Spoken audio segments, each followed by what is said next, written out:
Sedangkan mengenai kata alirkas, Allah Subhanahu wa Ta'ala berfirman, "Maka mengapa kalian terpecah menjadi dua golongan dalam menghadapi orang-orang munafik? Padahal Allah telah membalikan mereka kepada kekafiran disebabkan usaha mereka sendiri. Apakah kalian bermaksud memberi petunjuk kepada orang-orang yang disesatkan Allah?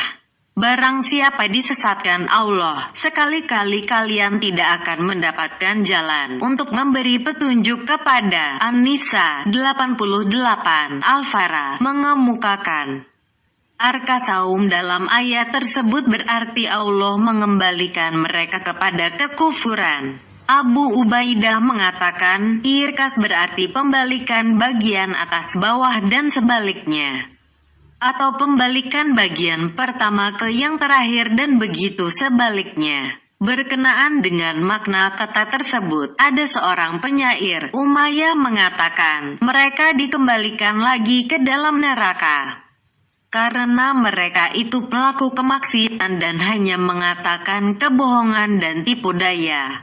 Bertolak dari hal di atas, maka kotoran binatang disebut al-ruks karena ia dikembalikan dalam keadaan najis. Al-ruks, al-nuks, al-markus dan al-mankus mempunyai satu makna. Al-Zujai mengatakan Ar-Qasaum berarti mereka dikembalikan. Artinya bahwa Allah mengembalikan mereka kepada kehinaan kaum kafir.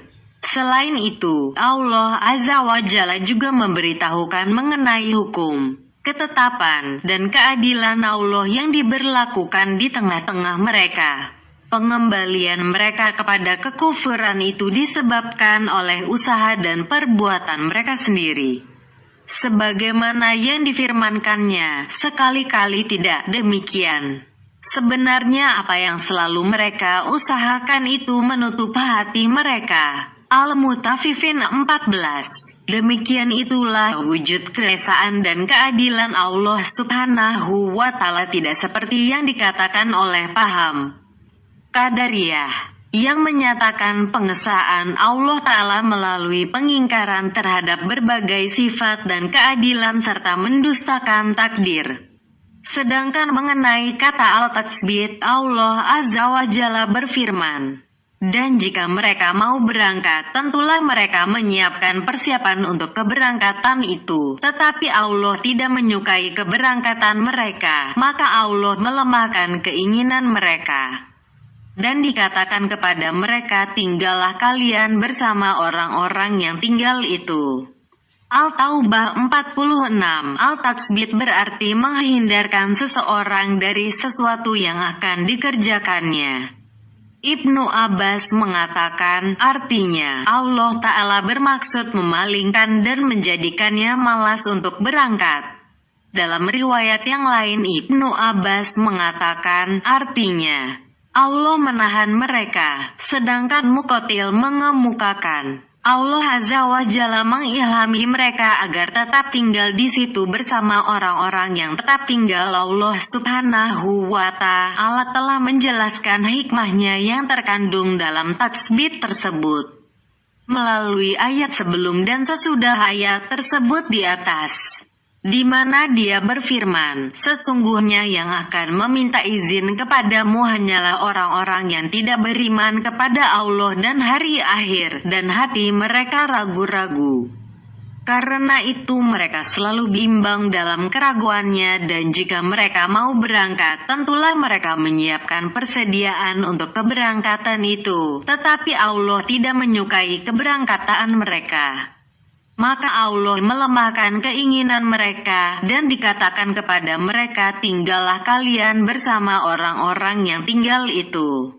At-Taubah 46. Maka ketika mereka meninggalkan iman kepada Allah, tidak mau bertemu dengannya, meragukan apa yang tidak seharusnya diragukan, dan tidak mau berangkat menuju kepada ketaatan kepada Allah, serta tidak mau mempersiapkan diri untuknya, maka Allah sangat tidak menyukai tindakan tersebut. Sesungguhnya orang yang tidak mau beriman kepada Allah, Rasulullah, serta kitab-kitab Allah, tidak mau menerima petunjuk yang diberikan melalui Nabi Muhammad Shallallahu Alaihi Wasallam dan tidak mengetahui rasa syukur kepada Allah. Bahkan sebaliknya ia malah kufur dan mengingkarinya.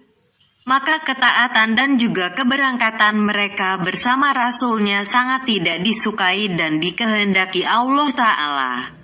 Sehingga Allah pun menjadikannya lemah dan malas ikut berangkat agar mereka tidak terhindar dari apa yang dibenci Allah Ta'ala.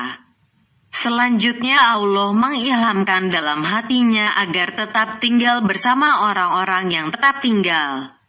Setelah itu Allah Tabaraka wa Ta'ala memberitahukan mengenai hikmah bagi orang-orang mukmin dari tidak berangkatnya mereka bersama mereka, di mana Dia berfirman, "Jika mereka berangkat bersama kalian, niscaya tidak menambah kalian selain kerusakan belaka, dan tentu mereka akan bergegas-gegas maju ke depan di celah-celah barisan kalian untuk melakukan kekacauan di antara kalian. Sedang di antara kalian terdapat orang-orang yang amat suka mendengar perkataan mereka. Dan Allah mengetahui orang-orang yang zalim." At-Taubah 47.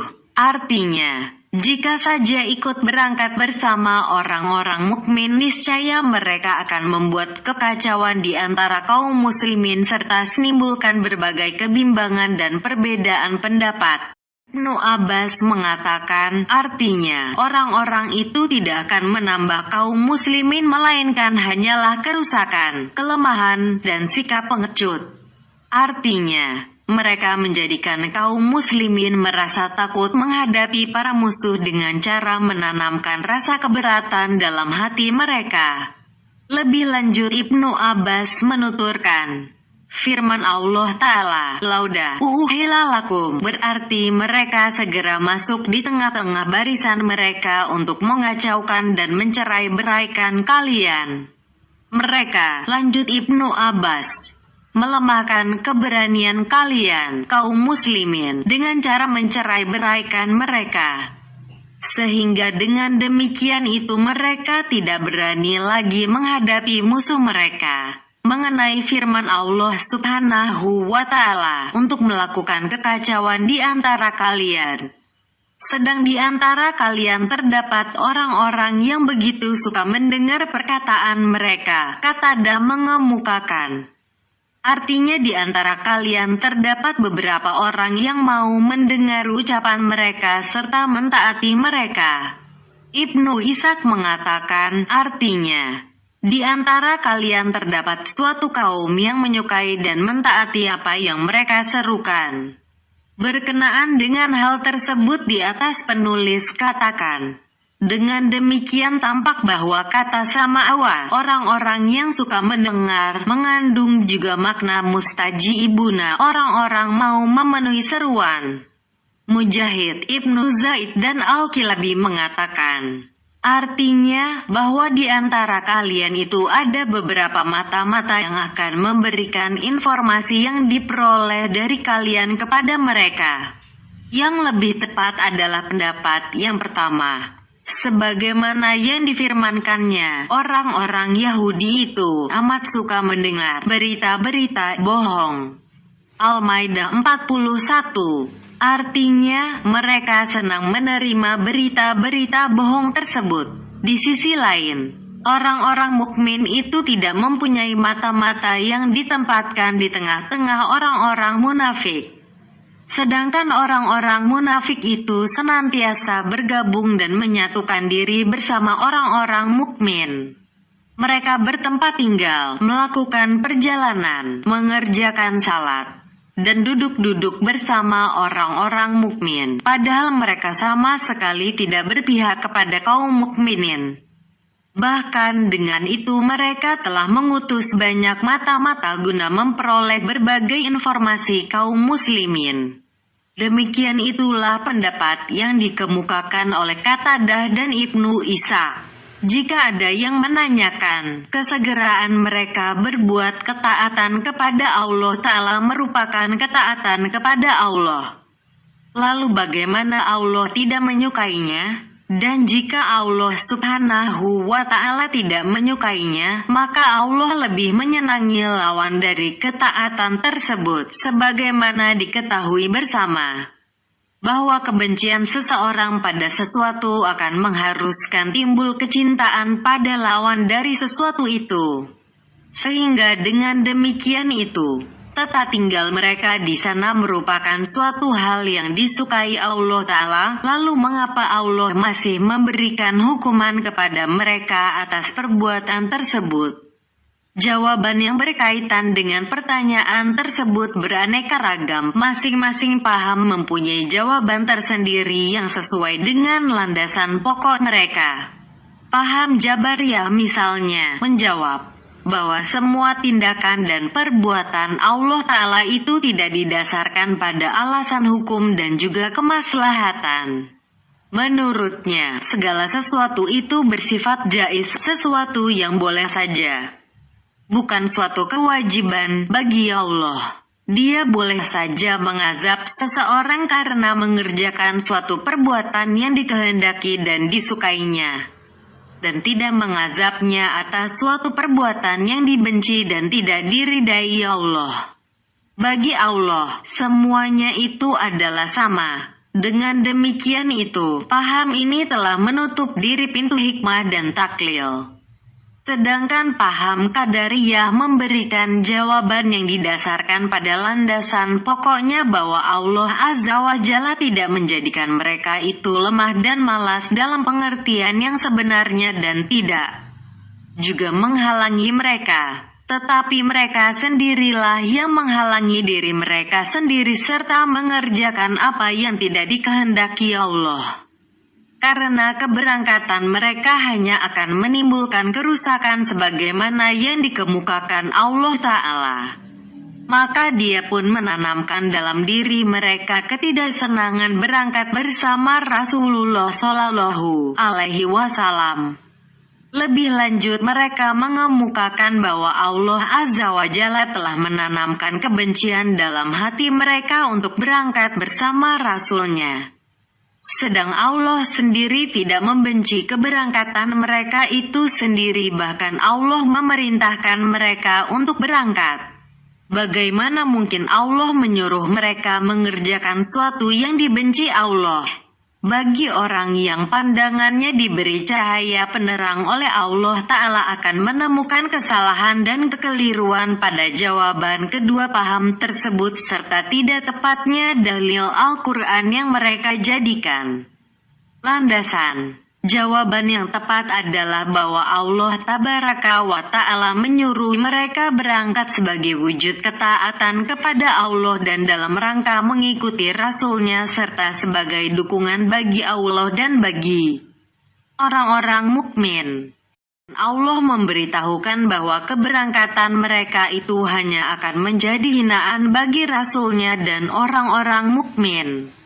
Keberangkatan mereka itu membawa hal-hal yang bertolak belakang dengan apa yang dikehendaki dan diridai Allah dan hanya akan menimbulkan hal-hal yang dibenci Allah. Dengan demikian, dari sisi inilah keberangkatan mereka itu sangat tidak disukai. Tetapi pada sisi keberangkatan orang-orang mukmin, hal itu sangat disukai Allah. Berdasarkan hal tersebut di atas, keberangkatan mereka yang tidak disukai Allah Ta'ala itu bukan merupakan suatu ketaatan, bahkan jika mereka tidak berangkat pun tidak akan diberikan pahala atasnya dan tidak diridai Allah. Keberangkatan mereka itu mempunyai dua lawan. Pertama, keberangkatan yang diridai dan disukai Allah Ta'ala, dan inilah lawan yang disukainya. Dan kedua adalah keengganan mengikuti Rasul-Nya dan tidak mau berangkat berperang bersama beliau. Dan inilah lawan yang dibenci Allah. Maka bagi orang yang mengajukan pertanyaan di atas kami katakan, tetap tinggal dan tidak mau berangkat bersama Rasulullah Shallallahu Alaihi Wasallam merupakan suatu yang dibenci Allah Ta'ala. Tetapi di sini ada dua hal yang tidak disukai Allah, yang salah satunya lebih Dia benci daripada yang lainnya, karena mengakibatkan kerusakan yang lebih besar dan parah. Ketidakberangkatan mereka dibenci Allah Ta'ala, tetapi keberangkatan mereka lebih dibenci Allah.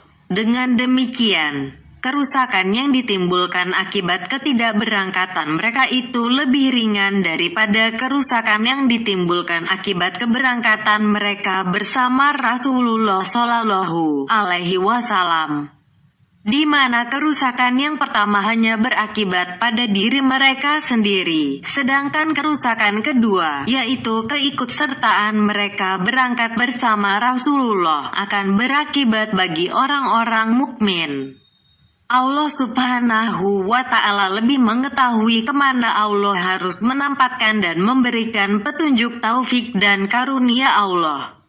Tidak setiap tempat dapat menerimanya, dan peletakan sesuatu tidak pada tempatnya tidak sejalan dengan hikmahnya. Penempatan sesuatu tidak pada tempatnya itu jelas bertentangan dengan kesempurnaan rububiyah, ketuhanan, sifat-sifat, dan kekuasaan Allah. Jika Allah Azza wa Jalla menyetujui dan meridai keberangkatan mereka bersama Rasulnya, berarti hal itu merupakan suatu yang disukai Allah.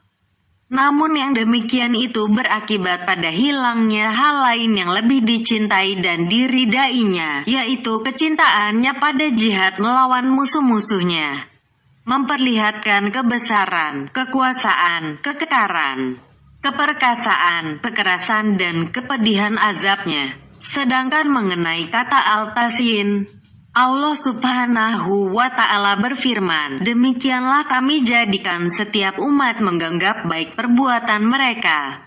Al-An'am 108. Maka apakah orang-orang yang dijadikan syaitan menganggap baik pekerjaannya yang buruk, lalu ia meyakini pekerjaan itu baik, sama dengan orang yang tidak ditipu oleh syaitan? Sesungguhnya Allah menyesatkan siapa yang dikehendakinya dan memberi petunjuk kepada siapa saja yang dikehendakinya. Fatir 8. Bahkan hati mereka telah menjadi keras dan syaitan pun menjadikan mereka menganggap baik apa yang selalu mereka kerjakan. An'am 43. Al-Tasin menjadikan memandang baik pada sesuatu yang berasal dari Allah Subhanahu wa Ta'ala ini merupakan suatu hal yang baik. Karena ini merupakan cobaan sekaligus ujian untuk membedakan orang yang taat yang durhaka, orang mukmin dari orang kafir. Sebagaimana yang telah difirmankan Allah Azza wa Jalla, sesungguhnya kami telah menjadikan apa yang ada di bumi sebagai perhiasan baginya, agar kami menguji mereka siapakah di antara mereka yang terbaik perbuatannya. Al-Kahfi 7. Sedangkan Al-Tayin yang berasal dari syaitan merupakan suatu yang buruk, dan dijadikannya seorang hamba memandang baik terhadap perbuatan yang buruk oleh Allah Ta'ala merupakan hukuman baginya atas kedurhakaannya dan penolakannya untuk mengesahkan dan menyembahnya. Jika Allah telah memberitahukan yang buruk dari yang baik kepada seseorang, lalu ia lebih mengutamakan, memilih, dan menyukai yang buruk itu, maka akan menjadikannya memandang baik perbuatan buruk tersebut. Setiap orang zalim, fasik, dan jahat sudah pasti telah diberitahu Allah Azza wa Jalla bahwa semua bentuk kezaliman, kefasikan, dan kejahatan itu adalah buruk. Jika dengan demikian itu ia masih melakukannya, maka akan dijadikan hatinya memandang baik semua keburukan sebagai hukuman baginya. Dengan demikian, tayin yang dilakukan Allah terhadap seorang hambanya merupakan salah satu bentuk keadilan, hikmah, sekaligus hukuman. Sedangkan tayin syaitan merupakan suatu kekeliruan dan kezaliman. Sedangkan mengenai kata adamu masyiyah wa iradah, tidak ada masyiyah dan iradah. Allah Subhanahu wa Ta'ala berfirman, mereka itulah orang-orang yang Allah tidak hendak mensucikan hati mereka. Mereka beroleh kehinaan di dunia dan di akhirat mereka beroleh siksaan yang besar. Al-Maidah 41. kalau kami menghendaki niscaya kami akan berikan kepada setiap jiwa petunjuk baginya, tetapi tetaplah perkataan ketetapan dariku. Sesungguhnya akan aku penuhi neraka jahanam itu dengan jin dan manusia bersama-sama. Al-Sajdah 13. Dan jikalah Tuhanmu menghendaki, tentulah semua orang yang ada di muka bumi ini beriman seluruhnya. Maka engkau hendak memaksa manusia supaya mereka menjadi orang-orang yang beriman semuanya? Yunus 99. Tidak adanya masyiah, kehendak terhadap sesuatu mengharuskan ketiadaan sesuatu itu sendiri. Sebagaimana adanya kehendak terhadap sesuatu mengharuskan keberadaannya. Dengan demikian apa yang dikehendaki Allah Ta'ala sudah pasti ada, dan apa yang tidak dikehendaki Allah maka tidak akan pernah ada. Dan Allah sendiri telah memberitahukan bahwa umat manusia itu tidak akan berkehendak kecuali setelah adanya kehendak dari Allah.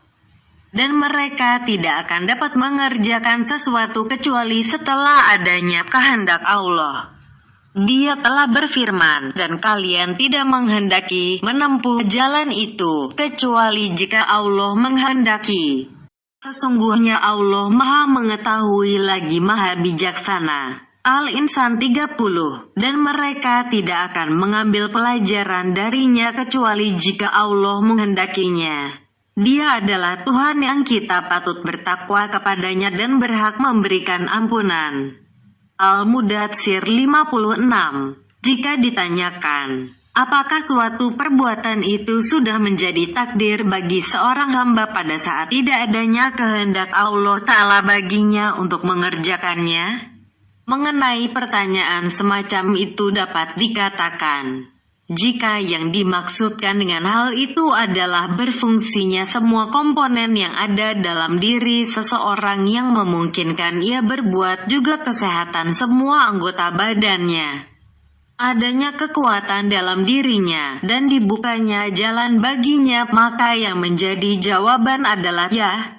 Dan jika yang dimaksudkan adalah kudrah, kuasa yang disertakan dalam perbuatan, yang jika kudrah itu ada, suatu perbuatan yang disertanya itu pasti terjadi, maka jawabannya adalah tidak. Dan jika ditanyakan, apakah bagi orang yang sudah diketahui tidak beriman diciptakan kudrah, kemampuan untuk beriman atau tidak? Untuk menjawab pertanyaan itu dapat dikatakan, baginya telah diciptakan kudrah kuasa yang lebih awal dari perbuatan itu sendiri yang menjadi pijakan bagi perintah dan larangan. Tetapi Allah Ta'ala tidak menciptakan baginya kuasa yang mengharuskan berbuat. Demikian itulah karunia yang Allah berikan kepada siapa saja yang dikehendakinya. Dan itu pula keadilan yang menjadi hujah, alasannya atas semua hambanya. Sedangkan mengenai kata imatatul qalbi, dimatikannya hati, Allah Ta'ala berfirman, sesungguhnya engkau tidak dapat menjadikan orang-orang yang sudah mati itu mendengar dan tidak pula menjadikan orang-orang yang tuli itu mendengar panggilan apabila mereka telah berpaling membelakang. An-Naml 80. Dia juga berfirman, dan apakah orang yang sudah mati lalu ia kami hidupkan dan kami berikan kepadanya cahaya yang terang yang dengan cahaya itu ia dapat berjalan di tengah-tengah masyarakat manusia. Serupa dengan orang yang keadaannya berada dalam gelap gulita yang sekali-kali tidak dapat keluar darinya. Demikianlah kami jadikan orang kafir itu memandang baik apa yang telah mereka kerjakan. Al-An'am 122. Supaya ya Muhammad memberi peringatan kepada orang-orang yang hidup hatinya, dan supaya pasti ketetapan azab bagi orang-orang kafir. Yasin 70. Dan tidak sama orang-orang yang hidup dan orang-orang yang mati. Sesungguhnya Allah memberikan pendengaran kepada siapa yang dikehendakinya. Dan sekali-kali engkau tidak akan dapat menjadikan orang yang dalam kubur dapat mendengar. Fatir 22. Melalui ayat-ayat tersebut di atas, Allah Subhanahu wa Ta'ala menyebut orang kafir itu sebagai orang yang sudah mati dan sama dengan orang yang berada di dalam kubur. Yang demikian itu karena hati yang masih hidup saja yang dapat mengetahui, menerima, menyukai, dan lebih mengutamakan kebenaran atas yang lainnya. Jika hati itu telah mati, maka tidak lagi ada rasa dan indera yang kemampuan membedakan antara yang hak dengan yang batil. Tidak ada juga keinginan kepada kebenaran dan penolakan terhadap kebatilan. Hal itu serupa dengan jasad seorang mayit yang tidak lagi dapat merasakan kenikmatan makanan dan minuman, serta tidak dapat merasakan sakit. Selain itu, Allah Subhanahu wa Ta'ala juga menyebut kitab dan wahyunya sebagai roh yang dapat menghidupkan hati. Dengan demikian, hati seseorang akan dapat hidup dan semakin hidup dengan roh wahyu. Dan melalui itu juga ia akan mendapat kehidupan di atas kehidupan, dan cahaya di atas cahaya.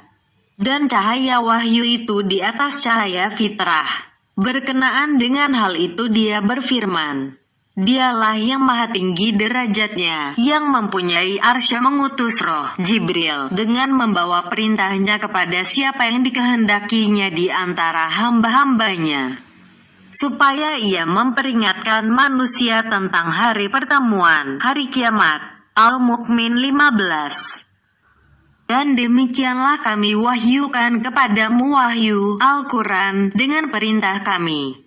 Sebelumnya engkau tidaklah mengetahui apakah Al-Quran dan tidak pula mengetahui iman itu. Tetapi kami menjadikan Al-Quran itu cahaya yang dengannya kami memberikan petunjuk kepada siapa saja yang kami kehendaki di antara hamba-hamba kami. Dan sesungguhnya engkau benar-benar memberi petunjuk kepada jalan yang lurus. Asy-Syura 52. Dengan demikian itu, Allah Azza wa Jalla telah memberikan roh untuk mencapai kehidupan dan cahaya untuk memperoleh petunjuk dan penerangan. Yang demikian itu merupakan cahaya dan kehidupan tambahan atas cahaya dan kehidupan fitrah, yaitu cahaya di atas cahaya dan kehidupan di atas kehidupan. Oleh karena itu Allah Ta'ala mengumpamakan orang yang tidak memperoleh keduanya seperti orang yang menyalakan api yang berada dalam kegelapan, atau seperti orang yang ditimpa hujan lebat yang disertai gelap gulita, guruh kilat. Namun api yang dinyalakannya itu tidak dapat memberikan penerangan baginya dan tidak juga air yang menghujaninya dapat memberikan kehidupan kepadanya. Oleh karena itu, Allah Azza wa Jalla telah mengumpamakan keduanya itu dalam surat Al-Ra'd. Bagi yang mau memenuhi seruan Allah akan mendapatkan kehidupan dan cahaya. Sedangkan yang tidak mau memenuhinya akan memperoleh kematian dan kegelapan. Berkenaan dengan hal itu, Allah memberitahukan bahwa orang yang dijauhkan dari cahayanya akan senantiasa berada dalam kegelapan. Dia berfirman, Allah pemberi cahaya kepada langit dan bumi.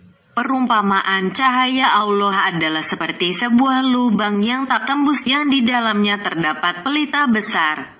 Pelita itu berada di dalam kaca, dan kaca itu seakan-akan bintang yang bercahaya seperti mutiara yang dinyalakan dengan minyak dari pohon yang banyak berkahnya, yaitu pohon zaitun yang tumbuh tidak di sebelah timur sesuatu dan tidak pula di sebelah baratnya, yang minyaknya saja hampir-hampir menerangi walaupun tidak disentuh api. Cahaya di atas berlapis-lapis. Allah membimbing kepada cahayanya siapa yang Allah kehendaki dan Allah memperbuat perumpamaan-perumpamaan bagi manusia.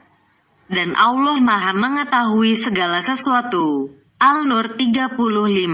Setelah itu, Allah Subhanahu wa Ta'ala memberitahukan siapakah orang yang dihalangi dari cahaya itu dan tidak memperolehnya.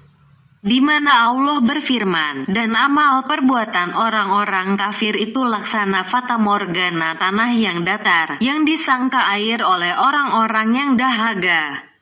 Tetapi bila didatanginya air itu, ia tidak mendapatkan sesuatu apapun, dan didapatkannya ketetapan Allah di sisinya.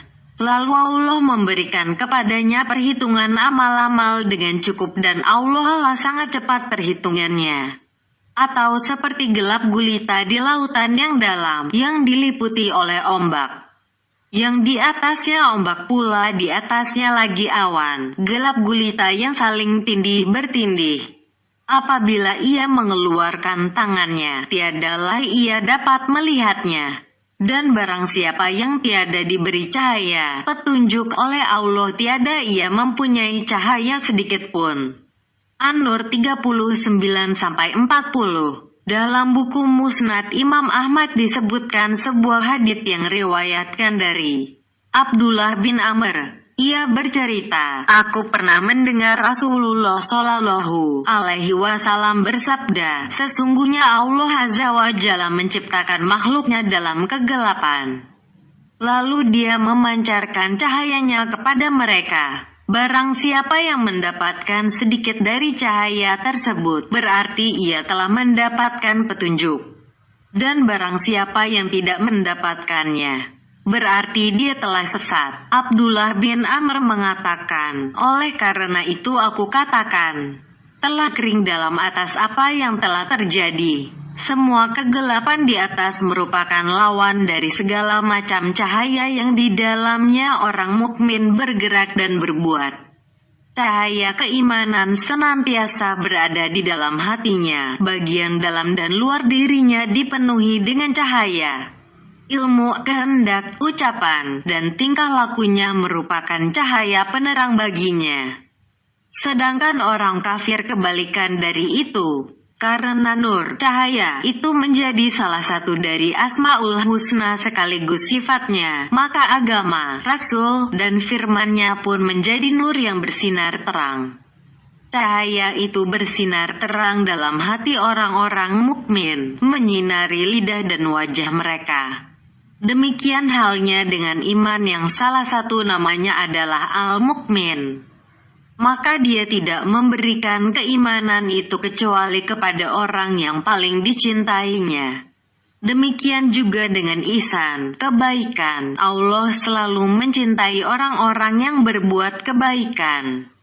Allah Maha Sabar dan Allah sangat mencintai orang-orang yang sabar. Allah Maha mensyukuri dan mencintai orang-orang yang mau bersyukur. Maha Pemaaf dan mencintai orang-orang yang suka memberi maaf. Maha Pemalu dan mencintai orang-orang yang malu. Maha Pandai dan mencintai orang-orang yang pandai. Maha Penyayang dan mencintai orang-orang yang penuh kasih sayang. Maha Adil dan mencintai orang-orang yang berbuat keadilan. Dia Maha Dermawan dan mencintai para dermawan. Dan dia jadikan orang-orang yang dicintainya bersifat seperti itu. Yang demikian itu merupakan keadilan dan karunia-Nya. Sesungguhnya Allah mempunyai karunia yang sangat besar. Sedangkan mengenai kata ja'lul qalbi kasihan, menjadikan hati mengeras. Allah Subhanahu wa Ta'ala berfirman, tetapi karena mereka melanggar janjinya, maka kami kutuk mereka dan kami jadikan hati mereka keras membatu. Mereka suka merubah perkataan Allah dari tempat-tempatnya dan mereka sengaja melupakan sebagian dari apa yang mereka telah diperingatkan dengannya. Dan engkau, Muhammad, senantiasa akan melihat pengkhianatan dari mereka kecuali sedikit di antara mereka yang tidak berkhianat. Al-Maidah 13. Al-Qaswah berarti keras, yang berlaku pada segala sesuatu. Batu disebut sebagai suatu yang kasin, keras. Ibnu Abbas mengemukakan maksudnya adalah keras membatu, tidak mau menerima keimanan. Sedangkan Hasan Basri mengatakan, artinya hatinya telah dikunci mati. Hati itu ada 3 macam. Hati yang keras membatu yang tidak lagi mau menerima segala bentuk kebenaran. Lawannya adalah hati yang lembut yang punyai keteguhan, dan itulah hati yang sehat, yang mau menerima segala bentuk kebenaran dengan kelembutan dan menjaganya melalui keteguhan. Dan sebaik-baik hati adalah hati yang keras, jernih, dan lembut, yaitu hati yang melihat kebenaran dengan kejernihannya itu, menerima kebenaran dengan kelembutannya, dan menjaga kebenaran itu dengan kekerasannya itu. Dalam beberapa buku hadits telah diriwayatkan dari Nabi Shallallahu Alaihi Wasallam, beliau bersabda, hati itu adalah bejana Allah di buminya ini. Hati yang paling dicintainya adalah yang paling keras, lembut, dan jernih. Allah Tabaraka wa Ta'ala sendiri telah menyebutkan beberapa macam hati melalui firman-Nya, agar Dia, Allah, menjadikan apa yang dimasukkan oleh syaitan sebagai cobaan bagi orang-orang yang di dalam hatinya ada penyakit dan yang kasar hatinya. Dan sesungguhnya orang-orang yang zalim itu benar-benar dalam permusuhan yang sangat. Dan agar orang-orang yang telah diberi ilmu meyakini bahwasanya Al-Quran itulah yang hak dari Tuhanmu. Lalu mereka beriman dan tunduk hati mereka kepadanya, dan sesungguhnya Allah adalah pemberi petunjuk orang-orang yang beriman kepada jalan yang lurus. Al-Hajj 53-54. Melalui dua ayat tersebut di atas, Allah Subhanahu wa Ta'ala menyebutkan hati yang sakit, yaitu hati yang lemah yang tidak tergambar di dalamnya bentuk kebenaran. Kedua, hati yang keras membatu yang tidak mau menerima dan menerapkan kebenaran. Kedua macam hati itu berada dalam kesengsaraan dan penderitaan yang tiada habisnya. Selain itu, Allah Ta'ala juga menyebutkan hati yang mau tunduk dan merasa tenang kepadanya. Itulah hati yang mencari kebaikan dan membersihkan diri melalui Al-Quran. Al-Kilabi mengemukakan, maka hati mereka pun tunduk kepadanya dan sangat lembut terhadap Al-Quran. Allah Azza wa Jalla sendiri telah menjelaskan secara gamblang hakikat ketundukan itu sekaligus menyebut beberapa sifat orang-orang yang tunduk, yaitu melalui firman-Nya, dan sampaikanlah kabar gembira kepada orang-orang yang tunduk patuh kepada Allah, yaitu orang-orang yang apabila disebut nama Allah gemetarlah hati mereka, orang-orang yang sabar terhadap apa yang menimpa mereka, orang-orang yang mendirikan salat, dan orang-orang yang menafkahkan sebagian dari apa yang telah kami rezekikan kepada mereka. Al-Hajj 34-35. Dengan demikian itu, Allah Ta'ala telah menyebutkan 4 tanda bagi orang-orang yang tunduk. Pertama, gemetar hatinya ketika disebut namanya. Kedua, sabar atas ketetapannya. Ketiga, mengerjakan sholat sembari menunaikan semua rukunnya baik secara lahir maupun batin. Dan keempat, berbuat baik kepada sesama umat manusia dengan cara menginfakkan sebagian rezeki yang diberikan kepadanya. Ibnu Abbas menuturkan, mukhbitin berarti orang-orang yang bertawadu. Sedangkan Mujahid mengemukakan, mukhbitin berarti orang-orang yang merasa tenang kepada Allah Ta'ala. Al-Afasi mengatakan, mukhbitin berarti orang-orang yang khusyuk. Ibnu Jarir mengemukakan, mukhbitin berarti orang-orang yang tunduk. Al-Zujai mengatakan, kata mukhbitin berasal dari kata habat yang berarti yang rendah dan dekat dengan tanah. Jika dikatakan, kalau arti kata itu tawadu dan khusyuk, lalu mengapa Allah Ta'ala harus menggunakan kata ilah pada firman-Nya? Wa ahbatu ila rabbihim, merendahkan diri kepada Tuhan mereka. Hud 23. Mengenai pertanyaan itu dapat dikatakan bahwa ayat tersebut mengandung makna mereka kembali merasa tenang dan bertaubat. Demikian itu ungkapan para ulama salaf mengenai hal itu. Maksudnya, hati yang tunduk itu merupakan lawan dari hati yang keras dan yang berpenyakit. Allah telah menjadikan sebagian hati para hambanya tunduk dan patuh kepadanya dan sebagian lagi Allah jadikan mengeras seperti batu. Masing-masing dari kedua macam hati itu mempunyai pengaruh dan akibat. Pengaruh dari hati yang keras adalah pengubahan terhadap firman-firman Allah Ta'ala dari tempat yang sebenarnya. Yang demikian itu diakibatkan oleh buruknya pemahaman dan tujuan. Sedangkan pengaruh hati yang tunduk patuh adalah gemetarnya hati ketika berzikir, sabar atas semua ketetapan Allah, tulus ikhlas menyembah Allah, serta membuat baik kepada sesama makhluk Allah. Sedangkan mengenai penyempitan hati dan menjadikannya sesak sehingga tidak dapat menerima iman, Allah Subhanahu wa Ta'ala berfirman, dan barang siapa yang dikehendaki Allah kesesatannya, niscaya Allah menjadikan dadanya sesak lagi sempit seolah-olah ia sedang mendaki langit. Begitulah Allah menimpakan siksa kepada orang-orang yang tidak beriman. Al-An'am 125. Menurut para pakar bahasa, Al-Haraj berarti sangat sempit. Ubaid bin Umair menceritakan, Ibnu Abbas pernah membaca ayat tersebut, lalu ia bertanya, apakah ada di sini salah seorang dari Bani Bakar? Kemudian ada seseorang berkata, ya ada. Apakah arti harjah menurut bahasa kalian? Tanya Ibnu Abbas. Mereka menjawab, harjah berarti lembah yang dipenuhi dengan pepohonan yang tidak ada lagi jalan di dalamnya. Maka Ibnu Abbas pun berkata, demikian juga hati orang kafir. Dan Umar bin Khattab radhiyallahu anhu juga pernah membaca ayat ini lalu ia berkata, datangkan kepadaku seseorang dari suku Kinanah dan jadikanlah ia sebagai seorang penggembala. Maka para sahabatnya pun segera mendatangkan orang itu kepadanya. Sesampainya di hadapannya, Umar bertanya, hai pemuda, apakah makna harjah menurut bahasa kalian? Orang itu menjawab, harjah berarti pohon yang dikelilingi oleh pepohonan yang sangat lebat, sehingga tidak dapat lagi dijangkau oleh para penggembala maupun pencari rumput. Maka Umar pun berkata, demikian juga hati orang kafir, yang tidak dapat terjangkau sedikit pun oleh kebaikan. Ibnu Abbas mengemukakan artinya, Allah Ta'ala menjadikan hati orang kafir itu sempit lagi sesak.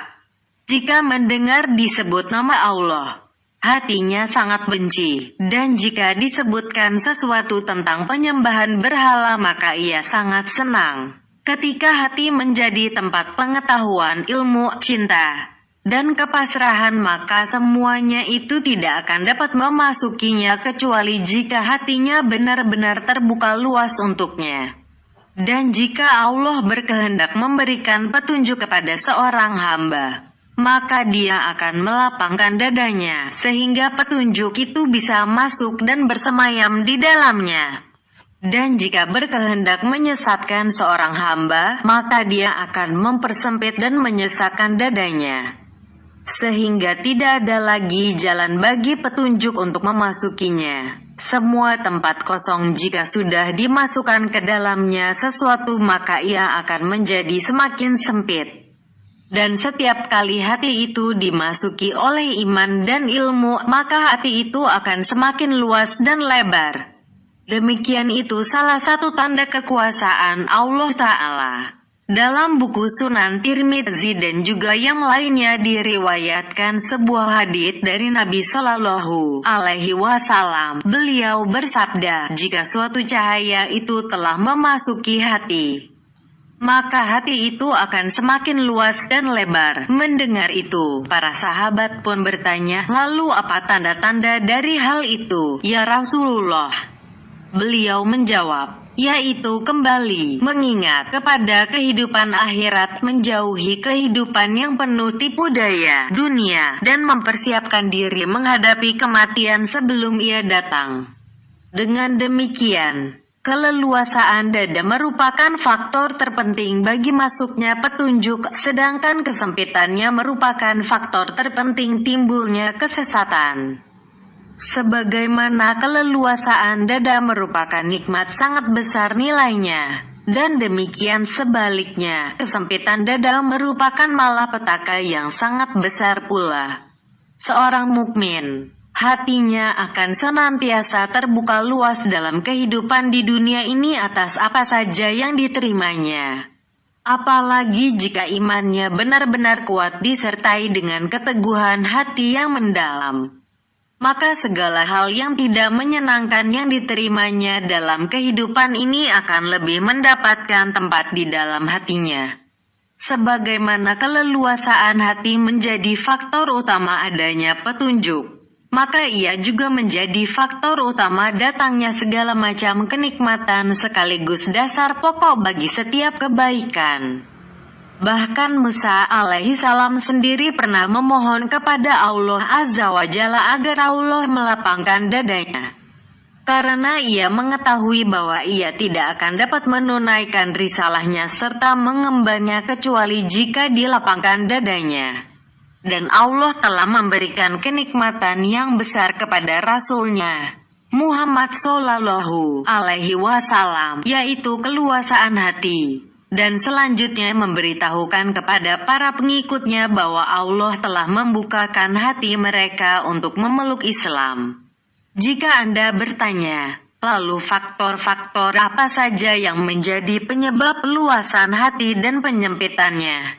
Untuk menjawab pertanyaan itu, maka dapat penulis Ibnu Qayyim al-Jauziyah katakan bahwa faktor yang menyebabkan diluaskannya hati adalah nur cahaya yang dikeluarkan darinya, dan jika dimasukkan ke dalamnya maka hati itu akan menjadi gelap dan sempit. Lalu jika Anda tanyakan, apakah mungkin cahaya ini dicari dan diusahakan ataukah ia bersifat pemberian semata? Maka mengenai hal itu akan penulis katakan bahwa cahaya itu merupakan suatu pemberian dan sekaligus dapat dicari dan diusahakan. Tetapi semuanya itu bergantung kepada Allah Subhanahu wa Ta'ala. Karena segala puji dan kebaikan hanya berada di tangan Allah. Sedangkan hamba manusia ini tidak mempunyai kekuasaan sedikit pun mengenai hal itu, tetapi hanya Allah Ta'ala yang Maha Pemberi, Penyebab, dan penciptanya. Allah akan berikan hal itu kepada siapa saja yang Allah kehendaki, dan Allah tahan dari siapa saja yang Allah kehendaki juga. Jika menghendaki kebaikan bagi seorang hamba, maka Allah akan meluaskan dan melapangkan dadanya serta memberikan kemampuan untuk senantiasa berada dalam ragabah, sangat berharap tercapainya apa yang diinginkan, keinginan, dan rahbah, rasa takut yang ditimbulkan oleh adanya ancaman yang menakutkan, rasa takut yang berkaitan dengan perbuatan. Kedua itu merupakan materi taufik itu sendiri. Jika ia dapat menjalani ragabah dan rahbah itu secara benar di dalam hati, maka tercapailah taufik itu. Jika Anda katakan, kalau begitu ragabah dan rahbah itu berada di tangan Allah Ta'ala dan bukan di tangan manusia, maka penulis katakan, ya, keduanya hanya merupakan karunia dan pemberian Allah semata. Allah tempatkan keduanya di tempat yang tepat dan menariknya dari orang yang tidak tepat menjadi tempat keduanya. Jika Anda tanyakan, lalu apa dosa orang itu sehingga dirinya tidak tepat menjadi tempat bagi keduanya? Maka jawabannya adalah bahwa banyaknya dosa yang diperbuatnya menjadikannya tidak dapat menjadi tempat bagi ragabah dan rahbah. Selain ia juga lebih mengutamakan hawa nafsunya daripada kebenaran dan keridaan Tuhannya. Ia juga kufur terhadap nikmat yang telah diberikan kepadanya, senantiasa menyekutukan Allah, serta lebih senang mendapat murka Allah daripada bersyukur, mengesahkan Allah, serta berusaha memperoleh keridaan Allah. Itulah letak ketidaktepatan dirinya memperoleh taufik dari Tuhannya. Adakah dosa yang lebih berat dari semua dosa yang dilakukannya di atas? Dengan demikian, penahanan taufiknya dari orang seperti ini merupakan suatu bentuk keadilan. Dan bukan hanya itu, semua pintu hatinya pun ditutup rapat sehingga tidak ada lagi jalan bagi petunjuk, lalu digelapkan hatinya hingga menjadi sempit, tidak dapat dimasuki Islam dan iman. Kalau toh ada ayat-ayat Allah Ta'ala, maka tidak menambah dirinya kecuali kesesatan dan kekufuran.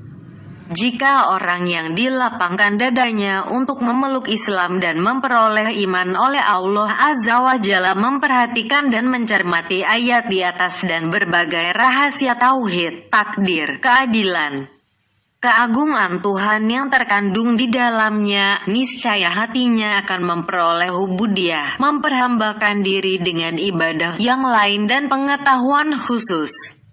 Selain itu, ia juga akan mengetahui bahwa dirinya itu hanyalah seorang hamba apapun kedudukan dan jabatannya, sedangkan Allah Ta'ala adalah Tuhan pemelihara dan pemiliknya. Semua perkara dan urusan berada di tangannya. Segala puji baginya, dan segala hal yang ada di dunia ini akan kembali kepadanya. Ayat ini menyiratkan sesuatu yang di luar kemampuan pikiran dan pemahaman kita semua, serta lebih dari hanya sekedar apa yang dikatakan oleh para kaum teolog yang telah menzalimi ayat tersebut, dan juga maknanya demi Allah, mereka itu telah memberikan pemahaman yang salah dan jalan yang menghantarkan pada maksud yang sebenarnya telah dihalangi oleh dasar-dasar pokok dan juga kaidah yang mereka gunakan.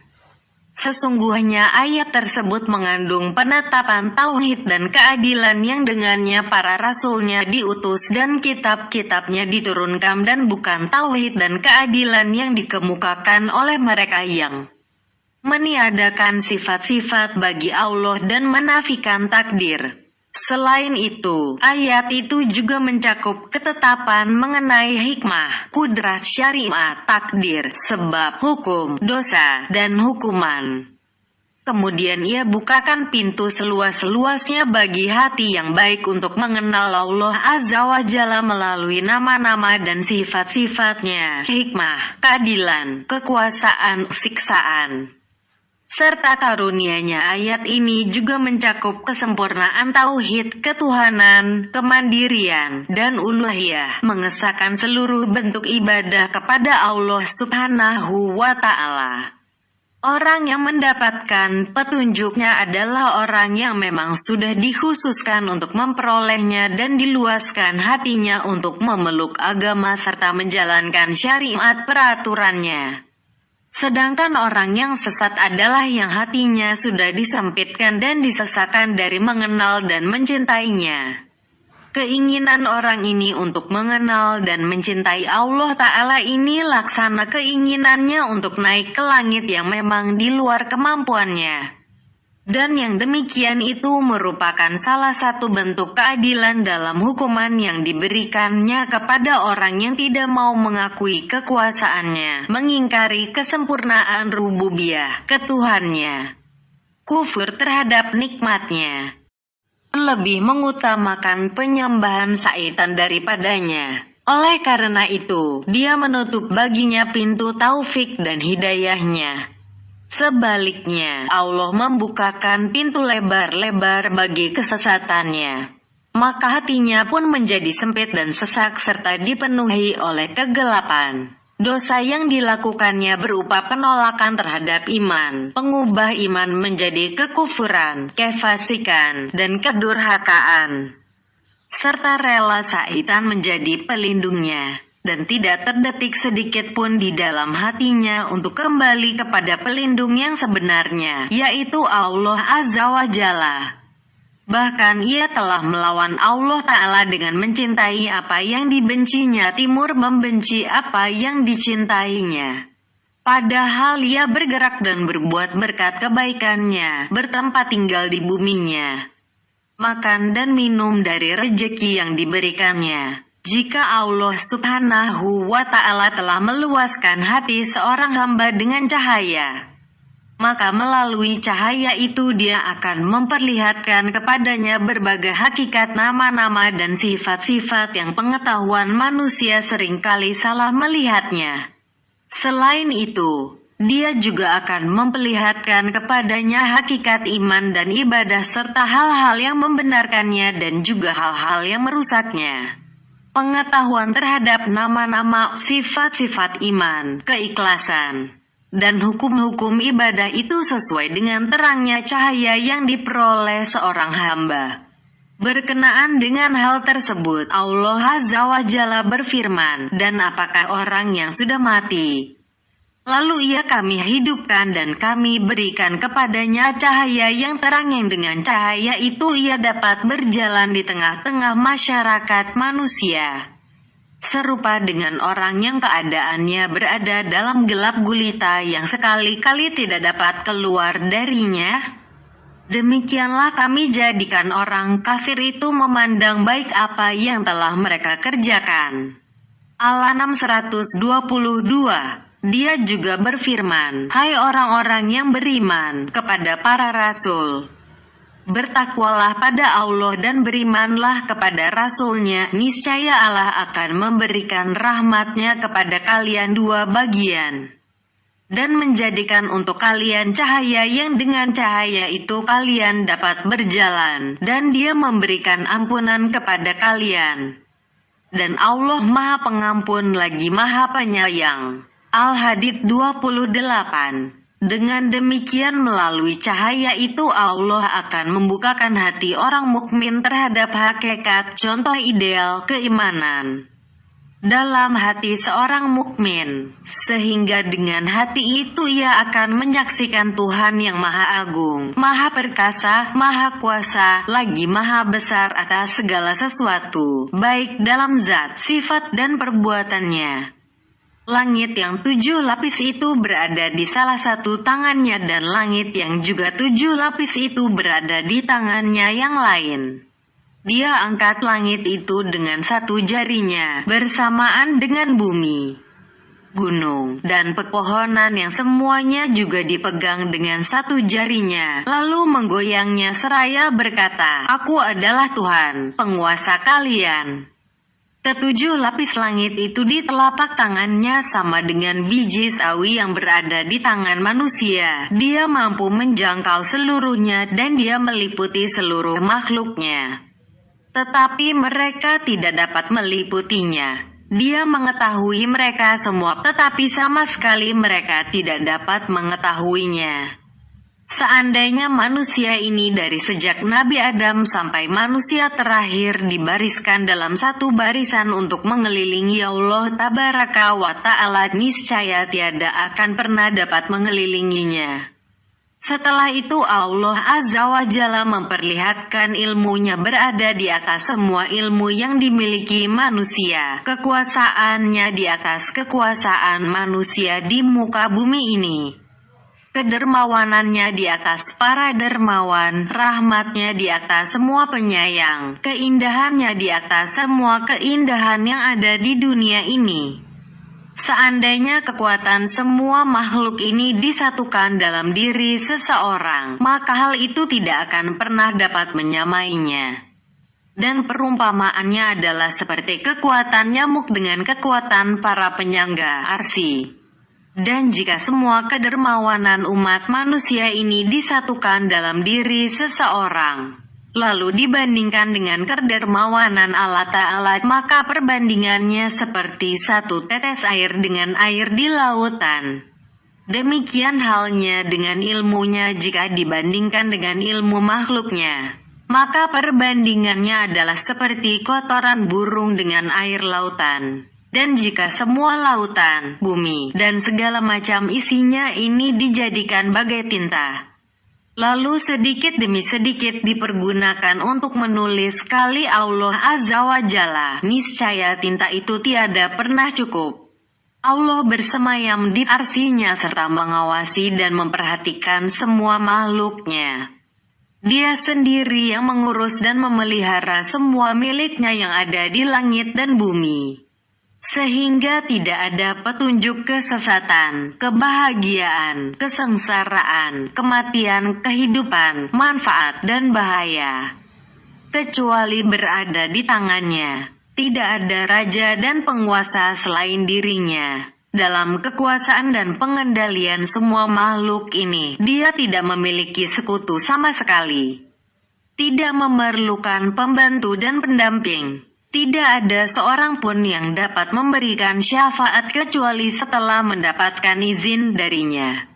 Demikian itulah pengetahuan tingkat pertama, dan selanjutnya meningkat pada tingkatan berikutnya, yaitu pengetahuan tentang uluhiyah. Dalam tingkatan ini ia akan menyaksikan Allah Tabaraka wa Ta'ala tampak begitu jelas dalam kesempurnaan perintah, larangan, janji, ancaman, pahala, hukuman, dan karunia-Nya. Dengan demikian itu ia dapat menyaksikan Tuhan yang maha mandiri, memberikan perintah dan larangan, mencintai dan membenci, memberi ridha dan juga memberi murka.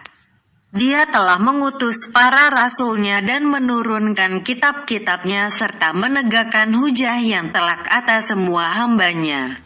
Dan dia berikan nikmat yang melimpah kepada mereka. Dia berikan petunjuk kepada siapa saja yang dikehendakinya sebagai nikmat dan karunia darinya, dan dia sesatkan siapa saja yang dikehendakinya sebagai bentuk hikmah dan keadilan. Dia berikan perintah dan larangan kepada mereka semua serta dia perlihatkan kepada mereka semua amal perbuatannya. Dia tidak menciptakan umat manusia dengan sia-sia dan tidak juga meninggalkan mereka begitu saja, tetapi semua ketetapannya berlaku bagi mereka dalam semua tindakan, gerakan, diam, lahiriah, maupun batiniah mereka. Dia berikan hukum dan ketetapan di tengah-tengah mereka dalam segala hal, yang darinya akan tampak keadilan, hikmah, rahmat, kelembutan, dan kebaikannya.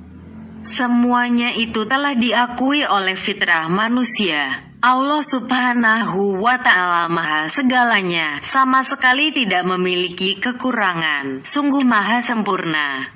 Selain hal-hal di atas melalui cahaya itu, Allah Ta'ala juga memperlihatkan hakikat hari kiamat serta kebenaran apa yang disampaikan oleh para rasulnya hingga seakan-akan ia menyaksikannya dengan kasat mata. Dengan demikian, barang siapa yang dikehendaki Allah Ta'ala untuk diberikan petunjuk, maka Allah akan melapangkan dadanya untuk menerima semuanya itu. Dan barang siapa yang dikehendaki kesesatannya oleh Allah, maka Allah akan menjadikan dadanya sempit lagi sesak sehingga tidak ada lagi jalan baginya menuju keimanan. Pada bab ini telah cukup mengenalkan dan memahamkan takdir dan hikmah serta memperlihatkan keadilan dan tauhid yang keduanya terkandung dalam firman-Nya. Allah bersaksi bahwasanya tidak ada Tuhan melainkan Dia yang menegakkan keadilan. Para malaikat dan orang-orang yang berilmu juga menyatakan yang demikian itu. Tidak ada Tuhan melainkan Allah, yang maha perkasa lagi maha bijaksana. Sesungguhnya agama yang diridai di sisi Allah hanyalah Islam.